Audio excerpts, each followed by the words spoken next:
Today we have driven to London in the Brabus Smart #5 to complete 10 petrol head challenges all throughout the day. So Jasmine, if you do the honours of giving me the Top Gear style white envelope, and I'll talk to you about some of the challenges that I've got to do today in the Brabus Smart 5. So we have first challenge, in no particular order, we're going to do these as it goes. So I've got to park between two supercars as one challenge. I've got to find a hypercar. I've got to charge at London's coolest charging location, and at the minute we haven't seen any chargers. We've got to find another Brabus and take a photo. We've got to take a car spotter for a spin in it, where safe and appropriate of course. And then we've got to find a car spotter to do a mini photo shoot on this car. And we've also got to give away 10 Cars and Cuppas merch items which you've got on us. We've got to find someone who follows Cars and Cuppas. We've got to find London's coolest / rarest number plate, and we've got to find the most unexpected car parked up, whether that be the tiniest car or the most rarest, for example. So let's head on out and see if we can complete this challenge today in the Brabus Smart 5. So we have just pulled over in Belgrave Square. Just gone to the nicest hotel ever, haven't we? The Peninsula. If you know, you know, and if you know about the toilets, they're unreal. Right, so let's go through this quick list. So park between two supercars. Got to find a supercar, find a hypercar. Should be fairly easy to find a hypercar in London. Charge at London's coolest charging location. We haven't actually seen any charging locations at all yet. Find another Brabus, which I'll probably do first, because I think that's going to be the easiest one, because the amount of Brabus G-Wagons and that there's going to be about, it's probably quite a few. Take a car spotter for a spin, they should be easy to do. Give away 10 Cars and Cuppas merch items, they should be easy to do. Find someone already follows Cars and Cuppas. Find London's coolest, rarest number plate. We could do that when we're out and about, and we could find the most unexpected car in London, which I think will go back there, because that Ferrari that we've just seen, it's probably one of the most unexpected cars in London, but we'll see how it goes. So should we go and see if we can find another Brabus? Let's go do that, and then we can see if we can find a hypercar en route as well. So let's go send it. Let's go and try and get these first two challenges. So of course, at the Dorchester, I think I've found the hypercar. So let's have a little walk around and see what it is. I think this would be classed as a hypercar. It is a Pagani Huayra, I believe. So let's have a little look and see if we can take this off the list. So if we spin the camera around, we've got a Pura Sangue, and then we've got the Pagani Huayra sat there, nice and pretty like that. So I presume this could be one of many hypercars we see today. I presume, the thing is, what would you class as a hypercar? I'd class that as a hypercar, but let me know down in the comments below if it is or if it isn't, but I believe it is. That is an awesome spot. So that's the first challenge ticked off the list, finding our first hypercar in London. So let's jump back in the Brabus and see if we can find another Brabus now. But I think we've spotted some rare cars. Just got to figure out where they're going. We'll turn down towards Harrods and see. We might be able to capture them out the window. If they drive past, we'll be able to capture them out the window anyway. Mic off. Quickly. I think they're going to come past you, my love. Where are they off? There was two of them, I swear. Look, there's the next one, look, behind. There's a Bugatti, look! Look. Wait. Yeah, boy!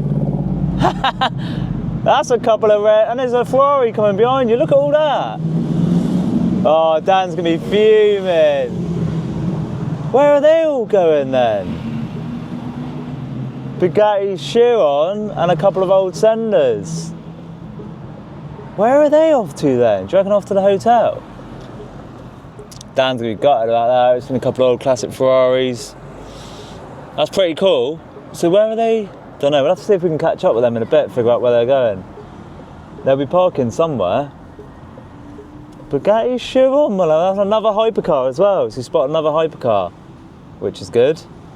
So hypercar is spotted. Just need to find the rest now. How's it been easier to spot a Brabus? No, a hypercar than a Brabus. I don't understand that. But let's go and get the one for you, pink car. That was going to be one of the challenges actually, a pink car. But we never done it. Right, let's rig up the Insta360 and stuff, because we might be able to catch back up with them in a bit. and let's see if we can find a Brabus as well in the meantime. Right. Spotted either a Mansouri Brabus or a Mansouri Urus or a Brabus Urus. How can we tell what it is? There's no way of knowing. Actually, steering wheel.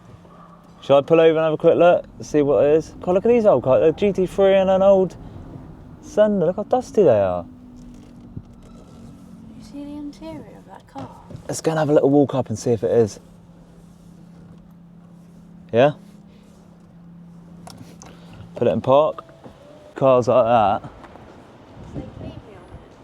That says hi daddy and another one says someone else. It's so disrespectful. Right. Is it a Brabus? I reckon it's a Mansouri. You should be able to tell by the steering wheel.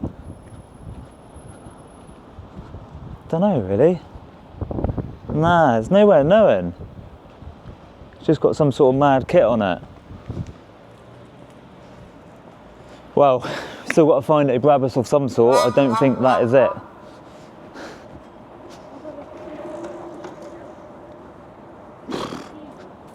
It's mad. London's moving mad. Right, so we're just mincing around. We're going to try and find a Brabus. We're going to try and park between two supercars. We are going to try and find some rare cars, which, to be honest, we have spotted, haven't we? We spotted a hypercar already, so we spotted a Pagani Huayra, spotted a Bugatti Chiron out and about. We're going to see if we can get a photo next to it somehow, and then yeah, just see what else we can spot. So let's try and find a Brabus. It's been easier to find a hypercar so far over a Brabus, which I don't understand now. Every time I come to London, you can normally see Brabus G-Wagons like they're buses, but clearly not today. So yeah, let's keep an eye out and see what we can find. I think we found the hypercars, didn't we? So we've seen the Huayra at the top, and now we've seen the Raya and the Chiron. So these are the two that we've seen, or we've definitely seen the Chiron when we was out coming towards here. Now we've spotted out the peninsula. As you can see, they've got like some sort of car show going on. So it's open to the public as well, which is pretty mad, which we didn't expect. So we've been allowed to come in and have a look around some of the cars. So they've got old classic Ferraris, they've got the Pagani Naraya, no not Ferrari, Koenigsegg Naraya, they've got the Chiron, they've got a couple of Porsches and a few other classic bits and bobs. So it's pretty mad to end up in this sort of area with these sort of cars. So we've ticked off another thing on the list. We've just bumped into someone called James at the Peninsula. I'll put his Instagram up. I did ask him if he wanted to come out in the Brabus and do some content just for the other bits, but he wasn't too keen. I think he wanted to crack on and film the Koenigsegg that was at the Peninsula, but that's one ticked off. He said he's from Taunton, and but he still hasn't been up to the Cars and Cuppas events yet, because he said it's 50 minutes away, and I said, well, London's like 2-3 hours away from Taunton, but he managed to come up. But I think it's because he's on a family holiday. But he is going to try and come up to the events, but he is a follower and supporter, and by the looks of it, a few of our guys know who it is as well. So that was cool to have a bit of a catch up with him whilst drooling over the Koenigsegg at the Peninsula. So far, not so good. We've managed to find hypercars, but no Brabuses, which is pretty mad. So we're just having a little mince about them on a little lunch break. We're going to try and have a look around for Brabus next, and then try and head out in a bit, park between two supercars, and then do the rest. There's plenty of spotters about, so I think that'll be fine. That part of it will be fine. But finding a good charging location is going to be difficult because there don't seem to be many at all. And the charging situation is an absolute nightmare. So currently the one we're at is saying it's going to take us 10 hours, which is not ideal, and it's cost us about 50 quid. So I don't know whether we get reimbursed if we don't use any or what, but we'll have to wait and see. So yeah, let's have our lunch break and then send it on from there. We've pretty much already seen the most unexpected car in London. It's probably the Koenigsegg that was at Peninsula, but that's sort of like hypercar as well. But we have spotted a collection of Ferraris. So we've got a Ferrari 458 Speciale, we've got a Ferrari SF90, an older Ferrari, Dan will know what it is, it's probably like a 348 or something like that. We've got a 488 Pista, and then I believe we've got a 296. So that's the Speciale, that's the SF90. Dan will have to correct me on what that is. It's alright, I won't get run over, I don't think. We've got the 488 Pista, which Dan will like, and then we've got the 296 behind with some mad wheels. So Dan can correct us if we've got any of them wrong, but that's probably the most unexpected cars that we spotted in London so far. One of the challenges was to spot the coolest / rarest number plate, and I think this has got to be the coolest for sure. So we've got a Mercedes 280 CE with the plate Dude on it, or Dud 2E 280 CE, same sort of thing. But that's got to be the coolest. And look at the car as well. It's like on air or slammed. It looks sick. It's in a nice flat green. It looks cool as, so that's got to be one of the contenders for sure. So we spotted one, let's see if we can find any more. We've spotted a fair few cool number plates today, to be fair. We actually spotted Race You earlier on Porsche GTS, but if it was on a GT3 or GT3 RS, it would have been a little bit cooler. This plate's quite cool because it's shortened, and you don't see many of them. It's 4RA, which is like ARA, or if you know the story about the Lotus Colton, that had 40RA on it, which was quite an iconic car and quite an iconic number plate, because it went missing for years and years and years, and the Lotus Colton used to be used in bank robberies, police chases, and all that sort of stuff. And I think the story was it went into a river and they never found it. But someone actually did manage to find it, or it's in storage of some sort, and that car did get found, and it has been seen on the roads up until recently. So that's why I think 4RA is a cool number plate. So one of the challenges was to park in between two supercars. We haven't actually found two supercars to park in between, but what we have found is a Puro Sangue, and this car has got self-reverse. So what I'm going to do, I'm going to let the car do everything, and Jasmine's going to film it from the outside, and I'm going to film it a little bit from the inside on the GoPro. So Jasmine, if you want to stand over there and film it, and then I'm going to start it and give it a bash. It's a sketchy business. So where does it think we are? Start. Let's give it a bash. So we're currently against a £400,000 Ferrari, probably, and I am going to be foot straight on the brake if I think it's going to do anything stupid. So far so good. The only thing it's got to be careful of: parking, pause, please remove obstacles. What is the obstacles? Please confirm safety, continue. Oh my god. Basically, because Londoners are not patient. Is it going to do it? God, it's close, isn't it?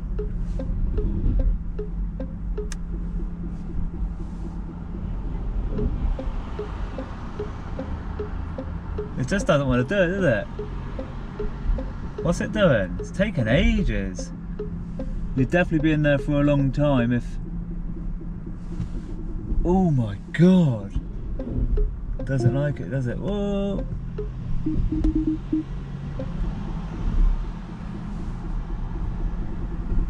It's rubbish. It is useless. It's not great, is it?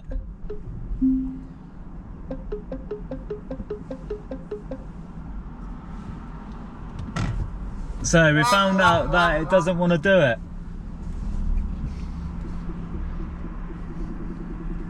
I've had to do it on my own, Jasmine.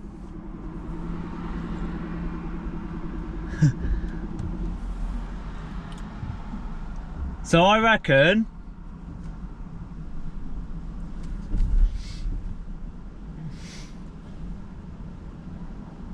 so it appears it didn't like it, and I reckon it was because of the way it pulled up. So I reckon it's because that car's not parked in its not space parked properly. So we'll give it one more attempt to see if it can go somewhere and park next to something, because it does want to do it. We don't know when people are flying along there, so I think that's the other issue. So what we'll try and do is find another car for it to park against. So we can't do parking between two cars, but it must be able to try and do this. Must be able to try and get it to park next to a car of some sort. So let's see what we can find. It's because that car was in the space. Yeah, basically as well. because the cars are flying flying next to it, it kept stopping. I'm going to give it one more attempt to try and park itself next to this Ferrari. We'll still tick it off because we are attempting to do it, but it's up to the car now if we can actually get it next to this space or not. So let's see if we can. I think the issue the car is having, so if we jump out and have a look, so where the Ferrari has parked, he's basically not parked straight, he's over in two bays, and because everyone keeps sending up across here, the car's only got a certain amount of manoeuvres, so it's just basically given up. So let's try it one more time. So if I pull forward, I'll see if we can actually get it in this space or not. So I think our luck is in, as it appears that the Bentley is moving, so we might have a better space to park it next to. So let's see if we do or not. Do you reckon it's going to work if it is? Hopefully. Fingers crossed. Depends how long they take putting the kids in the car.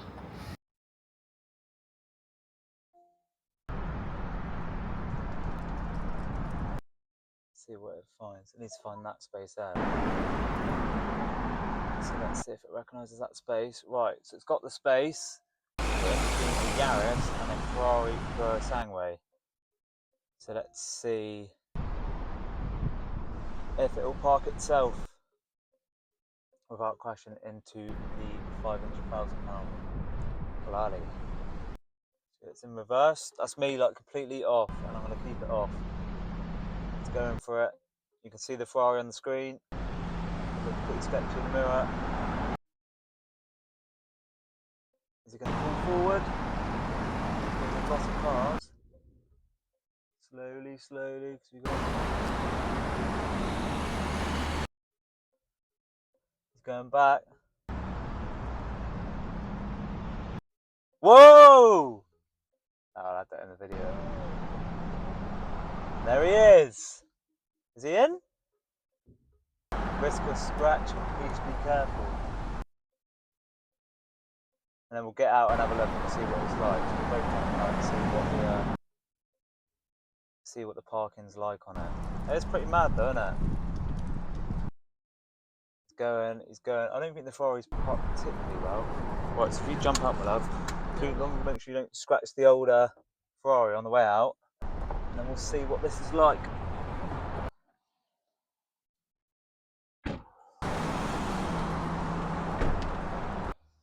So there we have it, albeit the Ferrari's not parked the best, so I think the Brabus is not parked the best, but that is the Brabus parking next to a £500,000 supercar.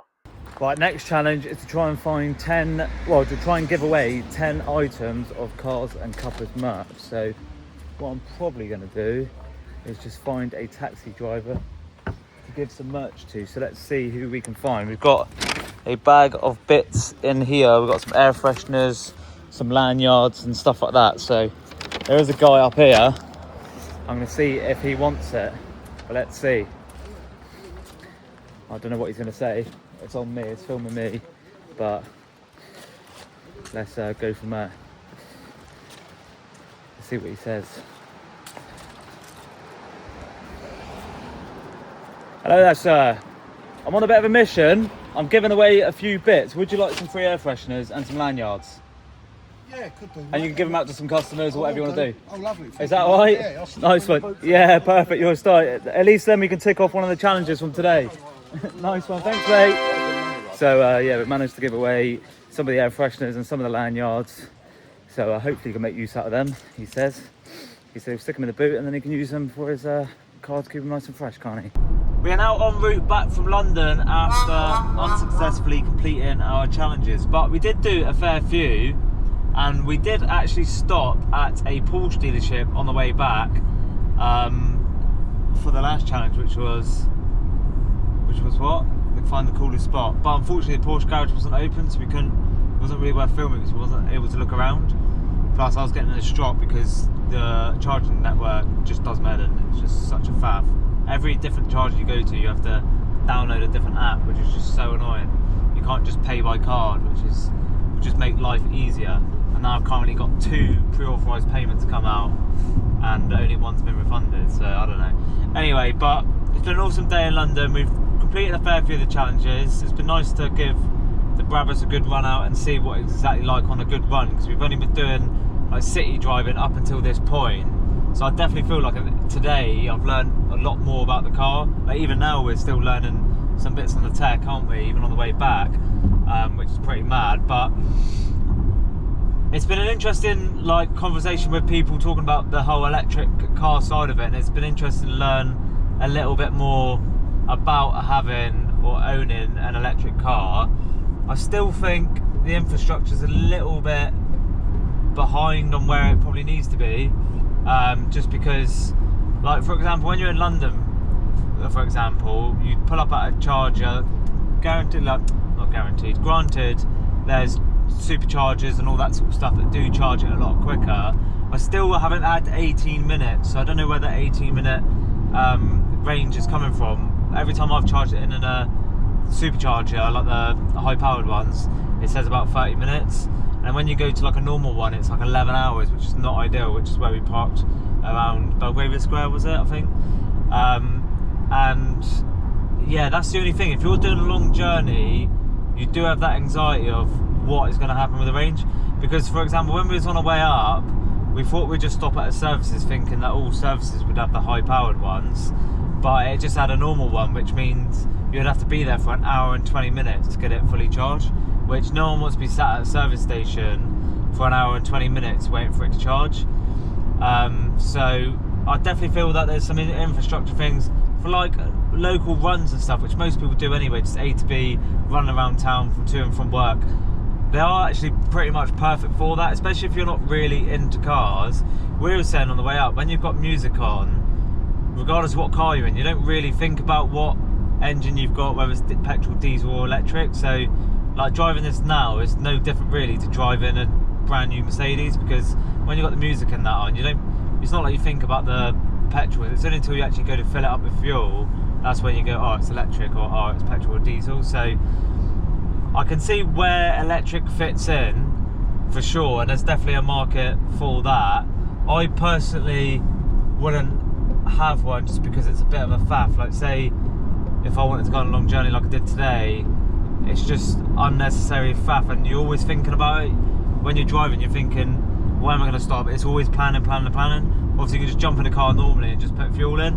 So, and the actual range and the driving range is slightly different. It's not far off though, to be completely honest. When you jump in a petrol or diesel car, whatever range it says you've got, it's never 100% accurate anyway, because if you've got stuff going on, or if you're driving a bit quick in some areas and stuff like that, the actual range is never the same as what it reads on the car. Same as what this is. Like, I think there was about 50 miles difference in it this morning,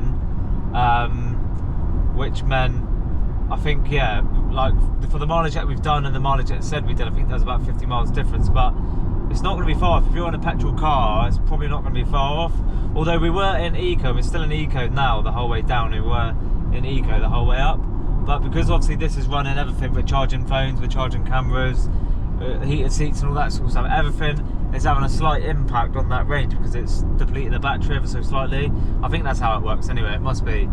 But the car, like I say, in general, drives lovely. It's full of tech. Like if you have a look at the screens, it's got all the tech on there. It's crystal clear and it's instant as well. It's not like some screens you touch and you've got a double touch and all that sort of stuff.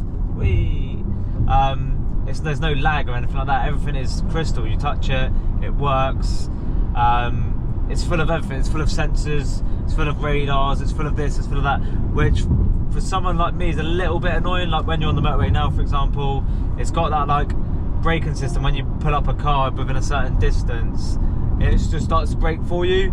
And I've set it on the lowest setting, so which means you can get the closest to the car, but it still has a bit of a hissy fit.